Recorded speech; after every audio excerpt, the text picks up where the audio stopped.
नमस्कार दोस्तों। क्या दरभंगा से उड़ेगा छोटा विमान या मिलेगा जंबो बोइंग विमान?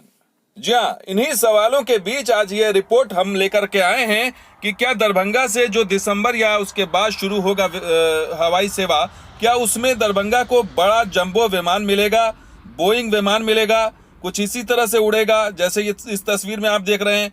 क्या ऐसे ही उड़ेगा दरभंगा से बड़ा विमान या फिर छोटा विमान मिलेगा? इन्हीं सवालों को लेकर के ये रिपोर्ट है। और इसमें सबसे पहले बात हम इसलिए करेंगे क्योंकि लगातार ये कंफ्यूजन क्रिएट किया जाता रहा शुरू में कि यहाँ से Q400 जो Q400 है विमान, वो 90 सीटर विमान है, छोटा विमान है, या फिर बोइंग 737 ये विमान मिलेगा।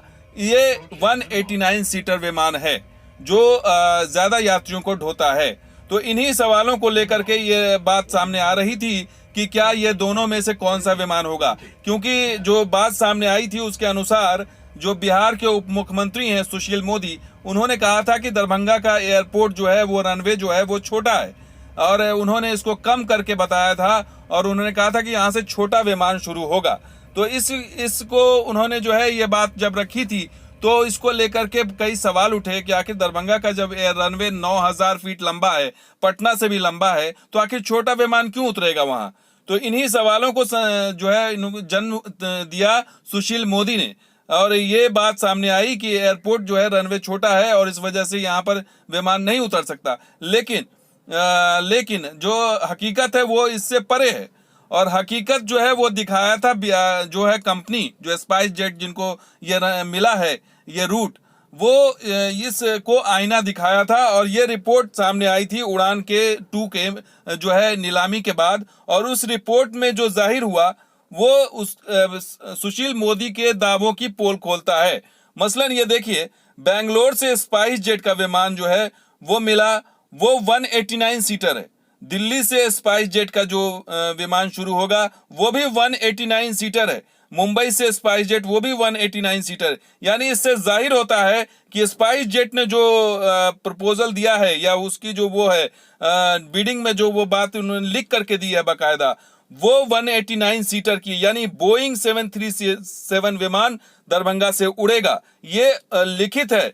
तो यह इसमें कोई शंका नहीं है कि स्पाइस जेट जो है वहां से छोटा विमान शुरू करेगा। इसमें साफ साफ लिखा गया है कि 40 जो है वो 40 जो है वो आरसीएस में रिजर्व सीट है।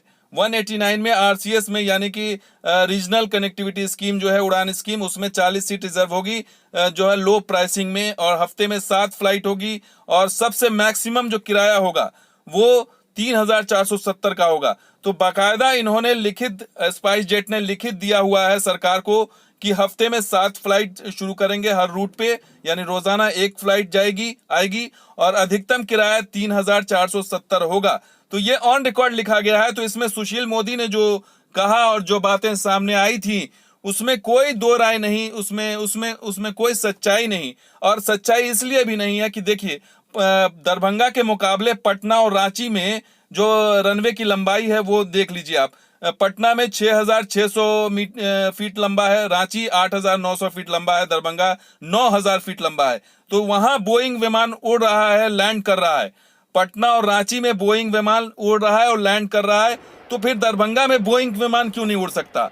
तो ये सवाल अहम था और बाकायदा ऑन रिकॉर्ड है ये स्पाइस जेट का कि वो यहाँ से बोइंग विमान उड़ाने जा रहा है और उसने बाकायदा इस चीज़ का सर्वे करवाया होगा और बाकायदा उन्होंने लिख करके दिया है कि वो यहाँ से बोइंग विमान उड़ाएंगे 189 सीटर। तो इसमें कोई शक नहीं है और ये सारी चीज़ें बकवास हैं कि जो है छोटा विमान यहाँ से उड़ेगा, क्योंकि कंपनियों को पता है कि दरभंगा के अंदर क्या पोटेंशियल है। और वो ये एक विमान ये इन्होंने 189 सीटर दिया है, 189 सीटर वो 1 फ्लाइट हफ्ते में बता रहे हैं, हफ्ते में 7 फ्लाइट बता रहे हैं।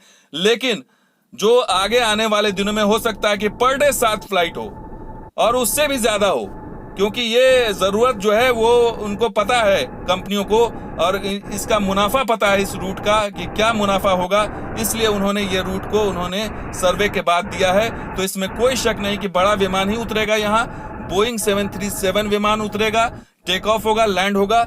इसलिए आप लोग को भी ये चीज क्लियर होना चाहिए, और इसलिए हम ये रिपोर्ट लेकर के आए कि सारी चीजें क्लियर हो। तो आपको ये वीडियो कैसा लगा जरूर लाइक कीजिए, शेयर कीजिए, सब्सक्राइब कीजिए, और लगातार दरभंगा एयरपोर्ट पर हमारी यह महा कवरेज जारी, और दरभंगा रॉक्स लगातार इसको मुहिम के तौर पर चला कर रखेगा। आप अगर इस चैनल पर नए हैं तो सब्सक्राइब कर लीजिए, क्योंकि यह लगातार कवरेज आगे भी जारी रहेगा। धन्यवाद इस वीडियो को देखने के लिए, शुक्रिया।